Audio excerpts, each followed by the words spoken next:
10 नहीं, 20 नहीं, 100 नहीं, हज़ारों की संख्या में आपको आज यहाँ पूर्व सैनिक मिलेंगे, एक्स आर्मी ऑफिसर्स मिलेंगे।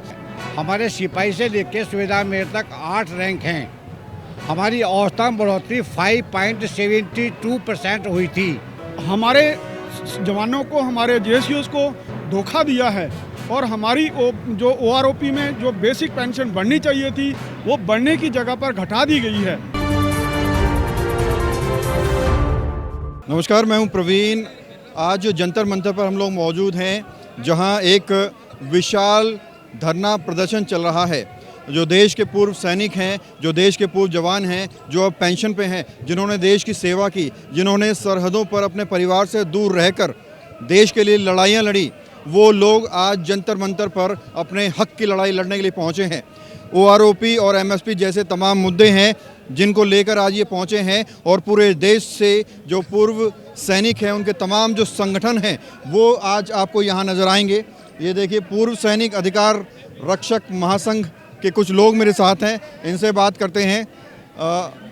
क्या नाम है सर आपका? मेरा नाम राजदीप वर्मा है। मैं पूर्व सैनिक अधिकार रक्षक का राष्ट्रीय आज इतनी बड़ी संख्या में आप लोग यहाँ क्यों पहुँचे हैं? आज जो हमारा जो सबका संघर्ष कमेटी के आह्वान पर सभी पूर्व सैनिक, सभी संस्थाएं पूरे देश से आज जो अनोमली ओआरओपी 2 में है और एमएसपी के इक्वलाइजेशन के लिए सरकार को अपनी मांगें रखने के लिए यहाँ पर उपस्थित हुए हैं, ताकि एक सांगठनिक धरना है। इसमें पूर्व सैनिक अधिकार रक्षक महासंघ ने सभी को जो दूर दूर से आए, एक पानी की व्यवस्था की है, और हमने सभी को जितनी भी संस्थाएं बाहर से आई हैं उनके स्वागत में हर जगह जगह पर गाड़ी की उपलब्धि कराई है।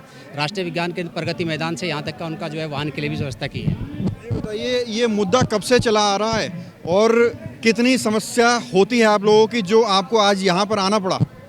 देखिए सर, ऐसा है, जो विसंगतियाँ रही हैं हमारे जवानों के लिए, जवान और अधिकारी सारे लोग एक ही तरह का काम करते हैं और सीमा पे लड़ते हैं।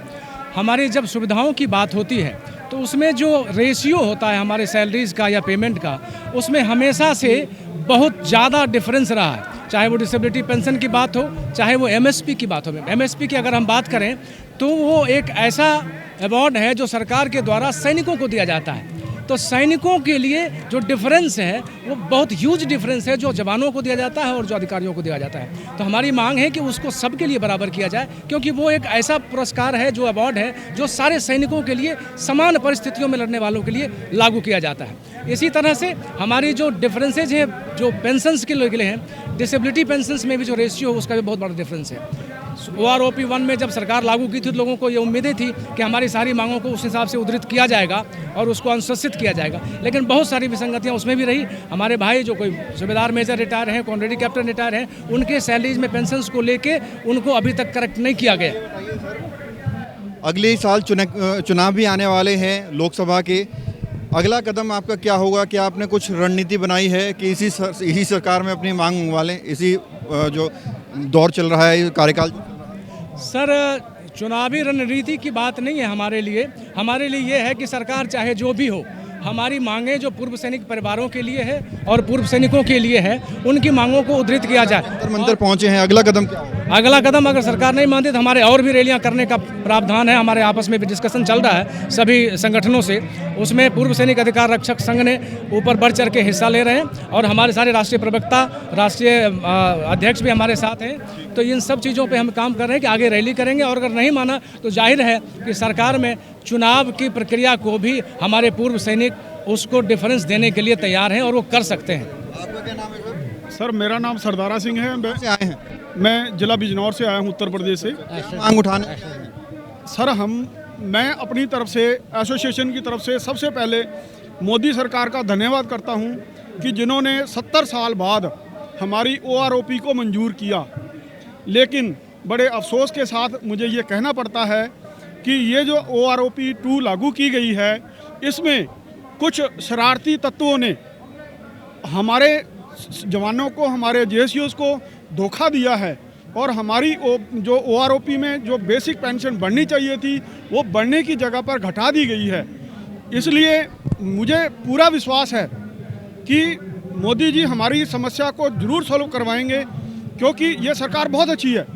इन्होंने राष्ट्र के लिए बहुत कुछ किया है, हम इनके आभारी हैं। लेकिन मेरा हाथ जोड़कर निवेदन यही है, एक सैनिक होने के नाते, कि कृपया आप मीडिया वाले जिस तरीके से आपने 2019 के चुनाव में सैनिकों को आगे रख के मोदी सरकार को चुनाव जिताया है, उसी प्रकार से हमारे जवानों का, सैनिकों का साथ देते हुए आप हमारी इस मांग को हाईलाइट करवाएं और मोदी सरकार तक इसे पहुंचाएं और माननीय प्रधानमंत्री जी, रक्षा मंत्री जी हमारे जवानों व जेसीओस की जायज़ मांगों को मंजूर करें। 10 नहीं, 20 नहीं, 100 नहीं, हज़ारों की संख्या में आपको आज यहाँ पूर्व सैनिक मिलेंगे, एक्स आर्मी ऑफिसर्स मिलेंगे और कुछ लोग ये भी सोच रहे होंगे कि OROP है क्या। दरअसल जब शुरुआत में सेना में लोग भर्ती होते थे तो उनकी सैलरी कम होती थी और उसके हिसाब से उन्हें पेंशन दी जाती थी, लेकिन अब जो भर्तियां होती हैं हाल ही में सैलरी ज़्यादा होती है, उसके हिसाब से पेंशन ज़्यादा दी जाती है। तो इनका कहना है कि काम तो सबने एक किया है, पद सबके पास समान थे, तो पेंशन सबको सेम क्यों नहीं दी जाती। यही इसका मतलब है। पेंशन सबको सेम की बात नहीं है। ऑफिसर है, उनका पेमेंट अलग है तो उनका पेंशन अलग होगा, लेकिन पेंशन में जो पार्शियलिटी हुई है, जो जवान जेसीओ का रिस्पेक्टिवली पेंशन बढ़ना चाहिए वो पेंशन बढ़ा नहीं है। हम वो बात हमारा कटौती करके अफसरों ने ले लिया। जब आप ही लोग हमारे आँख कान हैं, वोट बैंक हमारे पास है।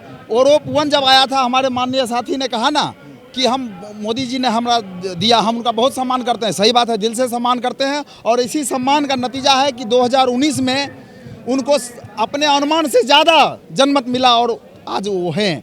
लेकिन अभी OROP 2 में चंद कुछ लोगों ने, उनके साथ उनके इर्द गिर्द रहने वाले लोगों ने अपने फेवर में OROP 2 ले लिया और जवान जेसीओ को दरकिनार कर दिया गया। जिस तरह से ये कह रहे हैं कि भेदभाव चल रहा है और सिस्टम इसमें शामिल है, कितना समर्थन देते हैं? नहीं, बिल्कुल सही कहा इन्होंने। जो जिस रेशियो में जवान की पेंशन बढ़नी चाहिए थी उस रेशियो में नहीं बढ़ी है। हम ये नहीं कहते कि अफसर के बराबर होनी चाहिए, लेकिन जो पहले अफसर की थी और जवान की थी उसी रेशियो में इसका बढ़ोतरी होनी चाहिए। उनकी ज़्यादा बढ़ोतरी हो गई है, 50% से भी ज़्यादा बढ़ोतरी हो गई है, जवान की और कम हो गई है। सैनिक ये भी कह रहे हैं कि जितनी पेंशन आती है उससे हमारा काम नहीं चलता, क्योंकि महंगाई इतनी ज़्यादा हो गई है। तो अगर इससे मांगों से हटकर अगर बात करें तो व्यक्तिगत तौर पर, पारिवारिक तौर पर कितनी समस्याएं आ रही हैं? नहीं, मैं तो ये नहीं कहता। अगर पेंशन तो इतनी मिलती है कि गुजारा उसका हो जाता है और जवान जल्दी रिटायर हो जाते हैं तो उनमें दमखम भी रहता है, वो अपना अल्टरनेट रोजगार भी कर सकते हैं, इसमें कोई आपत्ति नहीं है। मेरा नाम वेटरन केशव सिंह है। मैं जिला बिजनौर एक्सर्विसमैन वेलफेयर एसोसिएशन का जिलाध्यक्ष हूँ। मैं संक्षेप में इतना कहूँगा कि मैं किसी भी संगठन की बात नहीं कर रहा हूँ। जब भर्ती होती है, अफसर्स का पे लेवल, ग्रेड पे या जो बैंड पे वो अलग होता है, हर एक रैंक का अलग अलग होता है। वो कमीशन या उनका पे स्ट्रक्चर उस अनुसार था, हमारा सिपाही का स्ट्रक्चर अनुसार था, हमारे जेसीओ का पे स्ट्रक्चर, पे बैंड, पे लेवल बराबर है। तो उसी अनुपात में जो हमारी one rank one pension one table में, one rank one pension 2 table में हमारे सिपाही से लेकर सुविधा मेयर तक 8 रैंक हैं। हमारी औसतन बढ़ोतरी 5.72% हुई थी, जबकि अफसरों की औसत बढ़ोतरी मेजर लेफ्टिनेंट कर्नल से लेकर ब्रिगेडियर मेजर तक दैट वाज 52.6%। ये जो इंजस्टिस है, सातवीं बात है नायक में हमको 2.57 का मल्टी फैक्टर दिया गया, ऑफिसर्स को 2.83 का मल्टी फैक्टर दिया गया। वो पे ले रहे हैं, उसका हमारा कोई पॉइंट नहीं है। डिसेबिलिटी,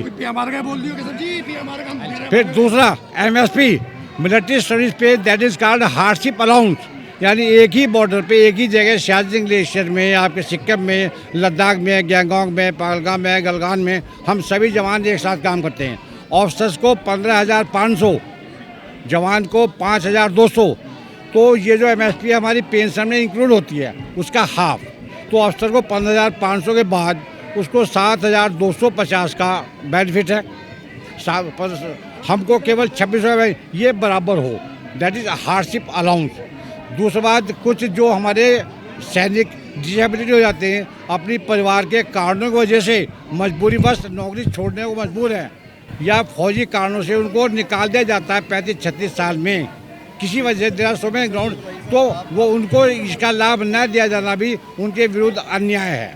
मांगे बहुत तथ्यों के आधार पर, और इस वन रैंक 2 में हमारा जवानों का जो रेशियो है वो केवल 3.270% है, और अफसर्स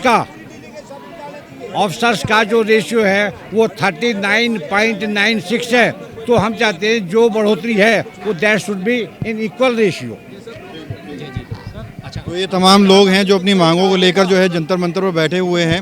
ये आप इनकी तस्वीरें देख लीजिए, ये देख लिए, और बहुत सारे लोग जो है प्रदर्शन आज कर रहे हैं और इनकी उम्मीद यही है कि जल्द से जल्द सरकार जो है इनकी मांगों को मानेगी। कैमरा जर्नलिस्ट प्रशांत के साथ प्रवीण, इंडिया टाइम 24 न्यूज़। खबरों से खबरदार रहने के लिए चैनल को सब्सक्राइब करें और प्रेस करें बेल आइकन।